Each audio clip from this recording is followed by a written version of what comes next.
Good morning, 10th class. Today topic is law of reflection. So first law की कहता अपन incident ray, reflected ray and normal to the surface at a point of incidence all lie on a same plane. Second ला की अपन कह रहा है कि angle जो बनता है angle between incident ray and normal and reflected ray and normal are equal. So firstly ਆਪਾਂ ਗੱਲ ਕਰੀਏ कि जे अपने कोल एक प्लेन मिरर है आ इंसीडेंट रे ਜਿਹੜੀ ਰੇ ਉਹਦੇ 'ਤੇ ਫਾਲ ਕਰ ਰਹੀ ਉਸ ਨੂੰ ਆਪਾਂ ਕਹਿੰਦੇ ਆ इंसीडेंट रे. ਉਸੇ ਪੁਆਇੰਟ 'ਤੇ ਆਪਾਂ ਨਾਰਮਲ ਡਰਾ ਕਰੀਏ ਆ ਜਿਹੜਾ ਐਂਗਲ ਹੋਏਗਾ this angle is known as angle of incidence. This is angle of reflection. This is a reflected ray.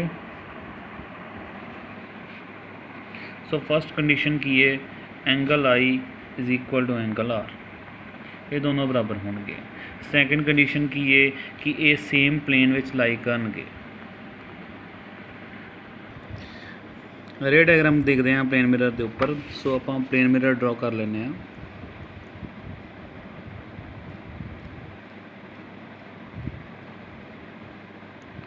Plane mirror draw कर लिया. इत्थे एक ऑब्जेक्ट रख लेना. ये अपने को ऑब्जेक्ट आ गया. हम ऑब्जेक्ट तो एक रे तो सीधी भी आऊगी, जी सीधी होगी वो स्ट्रेट पास करूगी नॉर्मल चू है. दूसरी रे एंगल ऑफ इंसीडेंट बनाऊगी तो इतने नॉर्मल ड्रॉ कर दिए. अपने को नॉर्मल है इंसीडेंट रे है एंगल ऑफ इंसीडेंट है आ अपने को रिफ्लेक्टेड रे.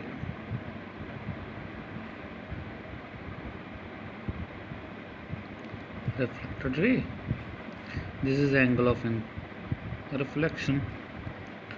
सो इन्हों आप बैक बिहाइंड बतावांगे.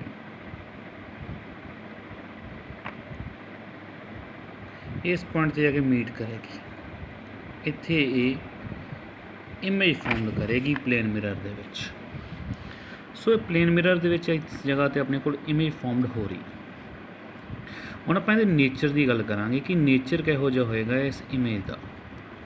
जदों भी आपां प्लेन मिरर देख के खड़ते हैं फस्ट गल यही है कि आपां आपदे आप नूं सीधा ही देखते हैं, यानी कि डायरैक्ट इमेज बनती है अपने कोल. इमेज स्क्रीन ते नहीं बन रही. आ स्क्रीन वाली पोर्शन है, स्क्रीन ते ना बन के बिहाइंड द स्क्रीन बनती है. इहदा मतलब कि जिहड़ी इमेज बन रही है this is a virtual behind the mirror. So आही अपने को है. देखो image is always direct and virtual. Image अपने को सीधी बनेगी तो वर्चुअल बनेगी. The size of the image is equal to size of object. Size हमेशा सेम बनता है. Image as far behind the mirror as object is front of it. Image उन्नी ही बिहाइंड लगी जाएगी, उन्नी ही बैक बनती जाएगी जिन्ना ही ऑब्जेक्ट नज़दीक आता जाएगा. Image is literally inverted. इसका मतलब है जोड़ा सज्जा हाथ है आपको खब्बा अपीयर करेगा तो जोड़ा खब्बा है वो सज्जा लगना स्टार्ट होएगा.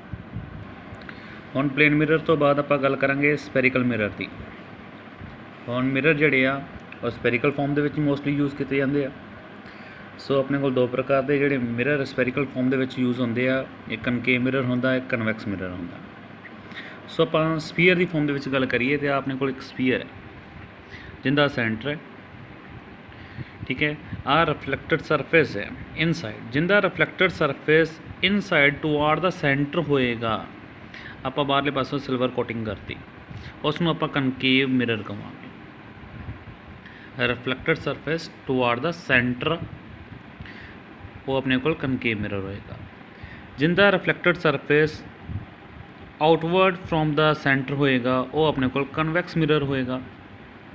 कहने का मतलब एक कुछ इदा बनेगा अपने को, इदा कह लीए चमचा फड़ लो, जिमें स्पून फड़ लिया, स्पून का इनर पोर्शन आएगा वो अपने को की बन जाएगा कन्वैक्स मिरर, जोड़ा आउटर पोर्शन आएगा वो अपने को की बन जाएगा सॉरी वो बनेगा कनकेव मिरर और दूसरा बनेगा कन्वैक्स मिरर। सो ਇਹਦੇ ਵਿੱਚ इंपॉर्टेंट टर्म्स ने फर्स्ट हैगा concave mirror is a spherical mirror in which the reflecting surface is toward the centre of sphere, जिहड़ी हुणे आपां गल कीती। सैकेंड अपने कोल की हैगा कन्वैक्स मिरर, इनका की होएगा reflecting surface outward from the centre of sphere. So important terms जिहड़ियां मोस्ट यूजेबल ने वो हैगी है पोल। पहली गल पोल की हुंदा, पोल अपने मिरर के उपर मिड पॉइंट हुंदा, ठीक है। The centre of the spherical mirror is a pole, जिहड़ा सेंटर पॉइंट होंदा स्पेरिकल मिरर का, आ अपने कोल मिरर है इन्ना पोर्शन, आ जिहड़ा पॉइंट आएगा जिते पेंसिल ला रहे हैं आ पॉइंट अपने कोल पोल आएगा। उस तो बाद सेंटर ऑफ करवेचर की गल करिए, it is a centre of A spherical mirror of which mirror is A part, जिहड़े स्पेरिकल मिरर का सेंटर सीगा जितों आप मिरर बना रहे हैं वही सेंटर इहदा सेंटर ऑफ करवेचर होएगा। रेडियस ऑफ करवेचर भी सेम होएगा, जिहड़ा स्पेरिकल मिरर आप यूज़ कर रहे हैं जिहड़ा उनका रेडियस होएगा सेम ही रेडियस अपने मिरर का होएगा।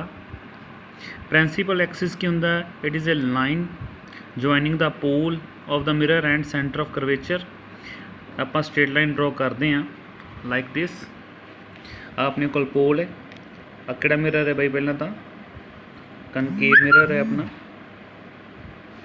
अपने कोल आ पोल है मिड पॉइंट, आ सेंटर है, रिफ्लैक्टिंग सरफेस टुवार्ड किधर है सेंटर वाले, इस करके कनकेव मिरर है अपने कोल।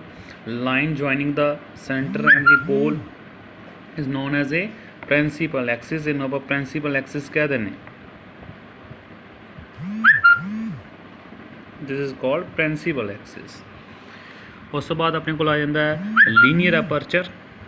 लीनियर अपर्चर का मतलब है कि अपना जिहड़ा साइज़ ऑफ द मिरर कितना है, ठीक है, इनू diameter of a circular boundary भी कह देंगे मिरर की।